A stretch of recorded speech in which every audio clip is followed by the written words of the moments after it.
Hvað ertu fædd? Fáskrúðsfirði. Ok, og hvernig var húsið ykkar? Það var mjög fallegt. Tveggja hæða, 60 fermetrar. Hvað áttu mörg systkini? 2 bræður. Hvernig og hvar var húsið þegar þú varst alast upp? Svona hús sem þú Þegar ég ólst upp í. Það var þetta hús. Pabbi smíðaði það bara þegar ég fæddist. Og svo bara þegar ég var 1 árs, þá var hann búinn að smíða þetta hús. Það var húsasmiður. Það var í Umbænum. Húsið hét Breiðablik. Og í dag heitir þessi gata Skólavegur. Hvernig var að búa með allar fjölskyldunni í þessu húsi, í svona litlum bæ? Það var fínt að vera með fjölskyldunum minni. Já. Mjög gott. En var ekkert erfitt svona litlum bæ? Nei, maður þekkti það ekkert öðruvísi. Þetta var bara alveg fínt og maður átti bara vini og já. Og hvar eru börnin upp? Þau fæðast þegar við erum að Djúpavogi og þau eru svona alin upp þar og á Fáskrúðsfirði. Og við systkini vel saman? Þeim? Þið systkini? Við okkur? Já. Já, það er náttúrulega, ég og eldri bróðir minn eru bara, það er 3 ára milli okkar. Við áttum alveg mjög, bæði læti og væntum fengi. Fröken kosti mér aðalega því hann var mjög stríðinn, sko. En Gunnar, hann var náttúrulega 16 árum yngri og 13 árum. Já. Hann var náttúrulega bara litla ljós. Hvað er uppáhaldsminningin á barnæskunni? Jó, það eru náttúrulega svo rosalega margar. Þegar að Gunnar fæðist. Já. Og ég var mjög glöð. Manstu hvernig það leið? Já, bara sveið. Já.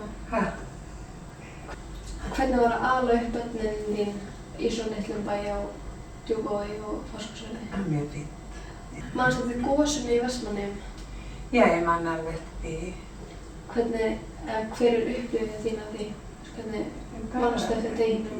Já, maður var náttúrulega frekar ungur. Þetta var svona kannski bara meiri spenna og alveg svona hræðslu. Það var ekki mikið sem maður sá af þessu. Það var ekki mikið sjónvarp og svoleiðis ekkert mikið. En það er sama. Þetta var mjög sérstakt.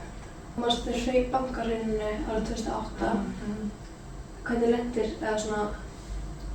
þú eitthvað illa í því? Já, við lentum ekkert vel út úr því, sko. Nei, alls ekki. Tók langan tíma að komast aftur svona? Á réttan kjöl? Já. Svo sem ekkert mjög af ég var einhver voðalegur snillingur. Já, þetta einhvern veginn, það situr allavega ekkert í manni. Þú giftið þig 18 ára. Já. Hvernig var það að gifta þig svona snemma og taka svona stóra ákvörðun svona snemma í lífinu? Bara, það kom bara ekkert alveg til greina. Nei, maður hlustaði ekki á nokkur. Nei. Veistu það giftið svona snemma og þið voru saman bara mjög lengi. Já. Ertu með góð ráð fyrir fólki í hjónabandi og bara... Við vorum náttúrulega miklu félagar. Já. Við vorum náttúrulega lengi líka ein og við ferðuðumst og svona, en það er ekkert hægt að ráðleggja neinum neitt í svona, en ég var bara tíðarandi. En stelpur voru bara að gifta sig svona snemma. Já. Var alltaf bara gott að vilja hvað? Nei, við áttum alveg auðvitað bara eins og allir, ekkert alltaf sammála, sko. Nei, alls ekki. En það var sama, það var eitthvað neitt. Náðst alltaf bara? Já. Náðum alltaf lendingur, sko. Ef þú getur farið tilbaka í tímavél og hitt þig þegar þú varst á mínum aldri, hverju myndir þú breyta og hvað myndir þú segja þér? Ég myndi segja mér að fara í nám. Já. Ég myndi gera það. Og er eitthvað verið myndi breyta? Það yrði náttúrulega breyting. Já. Það yrði breytingi. Já. Svolítið eftir að það ekki fyrir nám? Kannski síðustu ár. Ég hafði ekki mikla trú á mér. Nei, samt var ég nú hvött í það. Já. En, Ertu með eitthvað gott ráð sem þú myndi gefa einstakling á mínum aldri sem þú vildir að þú hefði vitað þegar þú varst á okkar aldri? Þegar þú varst svona 16, 15, 16, 17?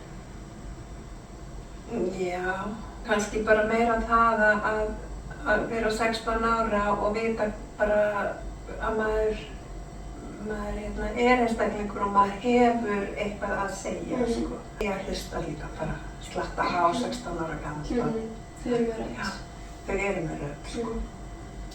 Ok. Þetta er búið.